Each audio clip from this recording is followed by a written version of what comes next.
Hello everyone and welcome back to my Bold and Beautiful 29 YouTube channel. I hope you guys are having a wonderful day. Before we start, please hit the subscribe button and give this video a thumbs up.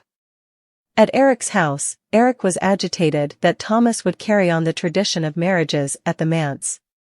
Brooke said it might be a long engagement, but Eric was thrilled to host the marriage whenever it would be. Donna asked if everyone was really buying the marriage thing, and she wondered if Thomas was really over Hope. Ridge got protective, asking Donna what there was to question. Donna admitted that Thomas and Paris had been cute, but of course, he is going to deny his passions for Hope. Ridge said Thomas was not denying them, and part of him would always love Hope.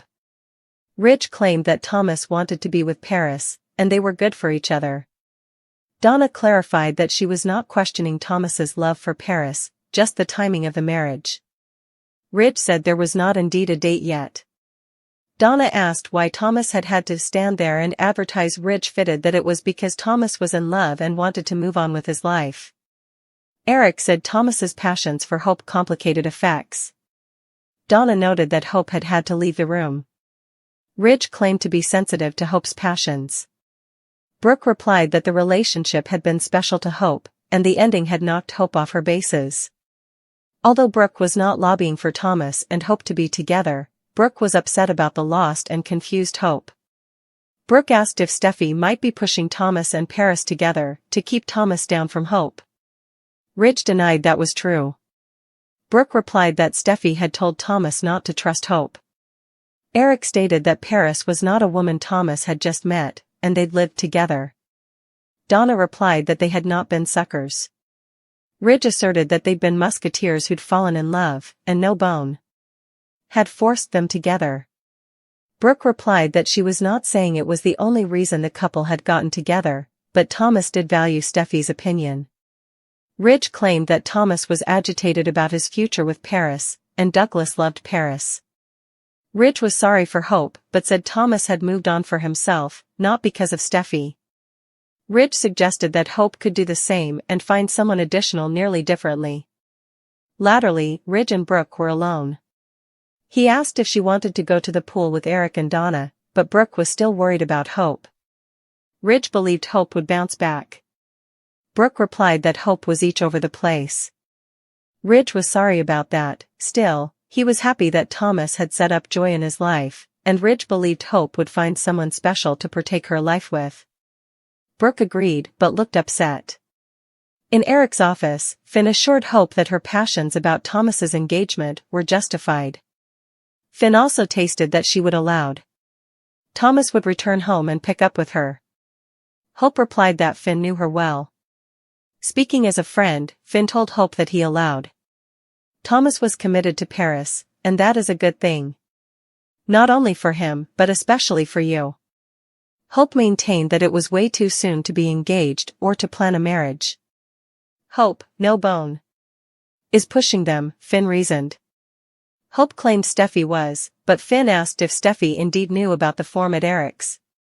Hope said Steffi had not told anyone about the relationship, and Hope believed Steffi was pushing Thomas and Paris together. Finn dissented. He admitted that Steffi believed in the couple, but Finn believed in Hope, who could do better than Thomas. Finn did not suppose Thomas was the right Joe for Hope, but Hope fooled that it was a questionable point. Finn understood that Hope was having a hard time. Hope replied that she did not understand any of it. Finn, who only knew what Steffi had told him, said Paris and Thomas were in love and wanted a life together. Why? Hope uttered. Hope wondered why she would turn Thomas down. Finn allowed. It was a good question. Hope did not know what was wrong with her. She had not wanted to lose Thomas, but the study of ever scarified her.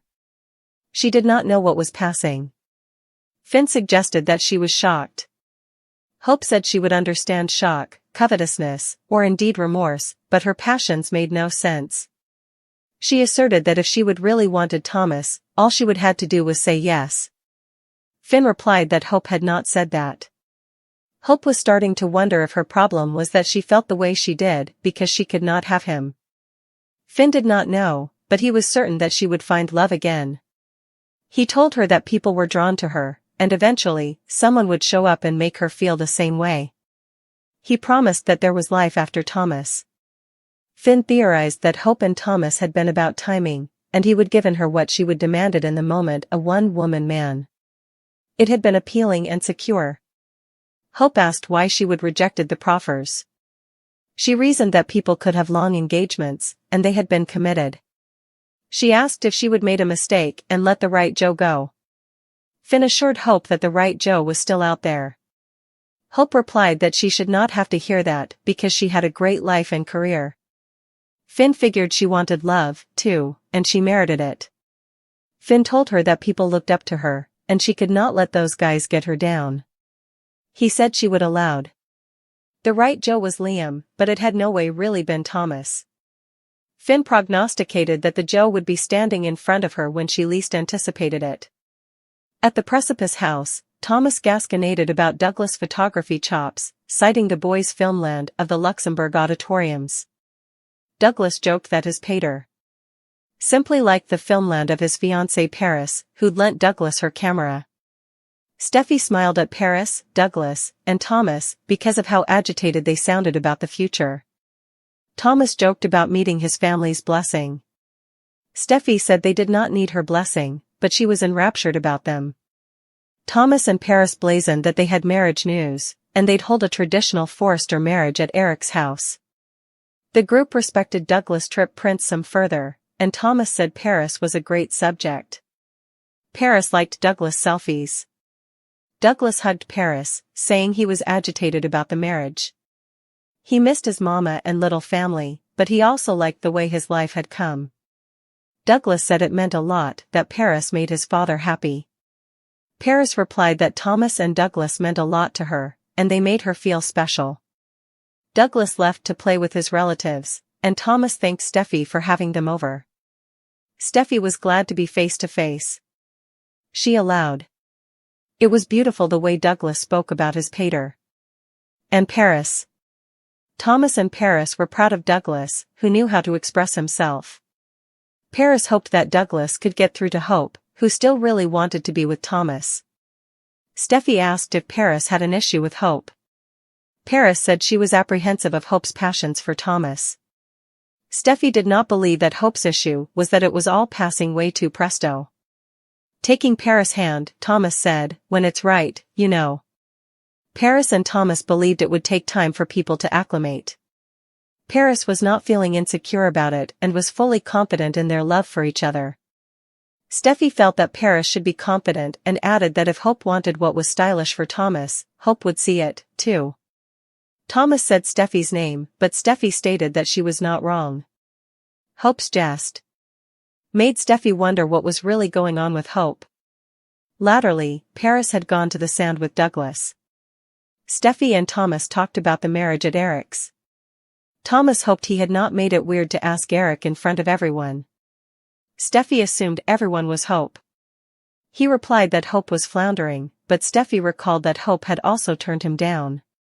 Paris, on the other hand, wanted to be his woman. And Paris was fantastic. Steffi could see how important Thomas and Paris loved each other. Thomas participated that Douglas was Paris' biggest addict. Steffi had not seen Thomas that free and at ease in a long time since before he would wanted Hope. Steffi did not want to put it all on Hope, but Steffi said he would no way been enough and could no way measure up. It was not right or fair, because he was an extraordinary man. Steffi prompted him to put Hope behind him and live in Europe with Paris and Douglas. Steffi was sure that when Thomas returned, Hope would have moved on to another man.